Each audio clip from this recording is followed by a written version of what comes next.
Hello friends, എല്ലാവർക്കും പുതിയൊരു വീഡിയോയിലേക്ക് സ്വാഗതം. ഇന്നത്തെ കഥയിൽ മീനാക്ഷി കാർത്തികിന്റെ പുറകെ പോകുമ്പോൾ മീനാക്ഷിയുടെ കൈ തട്ടി സാരിയിൽ മഷിയെല്ലാം ആകുന്നു. അതേസമയം നന്ദിനിയോട് സാവിത്രി പറയുന്നുണ്ട്, മാനസപുത്രി ഇങ്ങോട്ട് വന്നിട്ടുണ്ട്, ഇനി എന്തൊക്കെ കുഴപ്പമുണ്ടാക്കുമെന്നൊന്നും അറിയത്തില്ല എന്നൊക്കെ. ആ സമയത്ത് അവിടുത്തെ കുട്ടികൾ വന്നിട്ട് നന്ദിനിയോട് പറയുന്നുണ്ട്, മീനാക്ഷി ചേച്ചി വന്നിട്ടുണ്ടായിരുന്നു, വലിയ പ്രശ്നമൊക്കെ ഉണ്ടാക്കിയിട്ടുണ്ടെന്ന് പറയുന്നു. അത് കേൾക്കുമ്പോൾ നന്ദിനിക്കാണെങ്കിൽ ഷോക്കാകുന്നു. നന്ദിനി ഉടനെ തന്നെ കുട്ടികളുടെ കൂടെ പോകുന്നു. കൂടെയാണെങ്കിൽ മാലതിയും സാവിത്രിയും ചെല്ലുകയാണ്.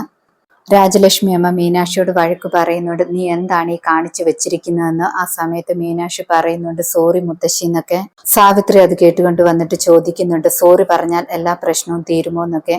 ആ സമയത്ത് രാജലക്ഷ്മി അമ്മ പറയുന്നുണ്ട്, ഇത് കസ്റ്റമറിന് കൊടുക്കേണ്ടതായിരുന്നു, എത്ര രൂപ നഷ്ടമാണെന്ന് അറിയുമോ എന്നൊക്കെ പറയുന്നു. നന്ദിനിയും മീനാക്ഷിയെ വഴക്ക് പറയുന്നുണ്ട്, നിനക്കൊരു ബോധവുമില്ല എന്നൊക്കെ ചോദിക്കുകയാണ്. സാവിത്രി അപ്പോൾ മീനാക്ഷിയോട് പറയുന്നുണ്ട്, ചത്തുപോയ നിന്റെ അമ്മയുടെ കുഴപ്പമാണ്, ഇതൊക്കെ വളർത്തുദോഷമാണെന്നൊക്കെ പറയുന്നു. അത് കേൾക്കുമ്പോൾ മീനാക്ഷിക്ക് ദേഷ്യം വരുന്നുണ്ട്. മീനാക്ഷി പറയുന്നുണ്ട്, എൻ്റെ അമ്മയെ പറഞ്ഞാലുണ്ടല്ലോ എന്നൊക്കെ. ആ സമയത്ത് സാവിത്രി ചോദിക്കുകയാണ്, നിന്റെ അമ്മയെ പറഞ്ഞാൽ നീ എന്ത് ചെയ്യുമെന്നൊക്കെ. മീനാക്ഷി വീണ്ടും പറയുന്നുണ്ട്, ഞാൻ സോറി പറഞ്ഞല്ലോ എന്നൊക്കെ. ആ സമയത്ത് രാജലക്ഷ്മി അമ്മ പറയുന്നുണ്ട്, ഇതിനുള്ള ശിക്ഷ ഞാൻ തന്നെ നിനക്ക് തരാമെന്ന്. നീ തന്നെ ഒരു പുതിയ സാരി ഡിസൈൻ ചെയ്ത് നാളെ 10 മണിക്കുള്ളിൽ എനിക്ക് തന്നിരിക്കണം, അതാണ് കസ്റ്റമറിന് കൊടുക്കാൻ പോകുന്നത്, നാളെ ഉറപ്പായിട്ട് നീ തന്നിരിക്കണമെന്ന് പറയുന്നു. അത് കേൾക്കുമ്പോൾ നന്ദിനി അപ്പോൾ പറയുന്നുണ്ട്, ഇവൾക്ക് അതൊന്നും അറിയത്തില്ലല്ലോ അമ്മയെന്നൊക്കെ. ആ സമയത്ത് രാജലക്ഷ്മി അതൊന്നും കേൾക്കാൻ തയ്യാറാകുന്നില്ല. ഈ കാര്യത്തിൽ എൻ്റെ തീരുമാനത്തിന് ഒരു മാറ്റവുമില്ല, ഇവളെ ആരും സഹായിക്കാനും പാടില്ല എന്നൊക്കെ പറയുന്നു. അതിനുശേഷം രാജലക്ഷ്മി അമ്മ ഒരു സാരി എടുത്തിട്ട് മീനാക്ഷിയുടെ കയ്യിൽ കൊടുക്കുന്നു. രാജലക്ഷ്മി അമ്മ സാരി വാങ്ങാൻ വന്ന ആൾക്കാരോട് പറയുന്നുണ്ട്, ഒരു കുട്ടിക്കാണെങ്കിൽ ഇവിടെ അബദ്ധം പറ്റി, അതുകൊണ്ട് സാരി തരാൻ പറ്റത്തില്ല, എന്നോട് ക്ഷമിക്കണമെന്നൊക്കെ പറയുന്നു. കസ്റ്റമേഴ്സ് അപ്പോൾ പറയുന്നുണ്ട്, അതൊന്നും പ്രശ്നമില്ല, നാളെ വേറെ സാരി തന്നാൽ മതി എന്നൊക്കെ പറഞ്ഞിട്ട് അവിടെ നിന്നും പോകുന്നു അവർ. നന്ദിനി അപ്പോൾ വിചാരിക്കുന്നുണ്ട്, അമ്മ ആദ്യമായിട്ടാണ് ഇങ്ങനെ ഒരാളോട് ക്ഷമ ചോദിക്കുന്നതെന്നൊക്കെ, അത് ഞാൻ കാരണമാണല്ലോ എന്നൊക്കെ വിചാരിക്കുന്നു. പിന്നീട് ആദർശ് എല്ലാവരോടുമായിട്ട് പറയുന്നുണ്ട്, ഈ പെൺകൊച്ചിനെ കൊണ്ട് വലിയ ശല്യമാണല്ലോ, ഇവളെ ഇവിടെ നിന്നും ഒഴിവാക്കുന്നതാണ് നല്ലതെന്നൊക്കെ പറയുന്നു. രാജലക്ഷ്മി അമ്മ എപ്പോൾ പറയുന്നുണ്ട്, നാളെ കസ്റ്റമറിന് കൊടുക്കാൻ സാരി അവൾ റെഡിയാക്കി തന്നില്ലെങ്കിൽ ഉറപ്പായിട്ടും അവളെ ഈ വീട്ടിൽ നിന്നും പറഞ്ഞു വിടും, ആര് പറഞ്ഞാലും ഞാൻ കേൾക്കില്ല എന്നൊക്കെ പറയുന്നു. നന്ദിനി അപ്പോൾ മനസ്സിൽ വിചാരിക്കുന്നുണ്ട്, ഈ വീട്ടിൽ നിന്നും പടിയിറക്കി വിട്ടാൽ അവൾ എങ്ങോട്ട് പോകുമെന്നൊക്കെ. പിന്നീട് കാണിക്കുന്നത് ജയറാമിനെയാണ്. ജയറാം ആണെങ്കിൽ പോലീസുകാരനോട് പറയുന്നുണ്ട്, എനിക്ക് എൻ്റെ മോളെ കാണണമെന്നൊക്കെ. പോലീസുകാരൻ അപ്പോൾ പറയുന്നുണ്ട്, ജയിൽ പുള്ളികളുടെ ആഗ്രഹമൊന്നും സാധിപ്പിക്കാനൊന്നും പറ്റത്തില്ല, ആഹാരമൊക്കെ കഴിക്കണം, മോൾ ഇങ്ങോട്ട് കാണണമെന്ന് പറഞ്ഞു വന്നാൽ കാണിക്കാമെന്നൊക്കെ പറയുന്നു. അത് മാത്രമല്ല, ഫോൺ വിളിക്കണമെങ്കിൽ ഫോൺ വിളിക്കാമെന്നുമൊക്കെ പറയുന്നുണ്ട്. പിന്നീട് കാണിക്കുന്നത് മീനാക്ഷിയുടെ അടുത്തേക്ക് മാലതി വരുന്നു. മാലതിയാണെങ്കിൽ മീനാക്ഷിയെ കുറ്റപ്പെടുത്തുന്നുണ്ട്, നിന്നെ കൊണ്ട് സാരിയിൽ ഡിസൈൻ ഒന്നും ചെയ്യാൻ പറ്റത്തില്ല എന്നൊക്കെ പറയുന്നു.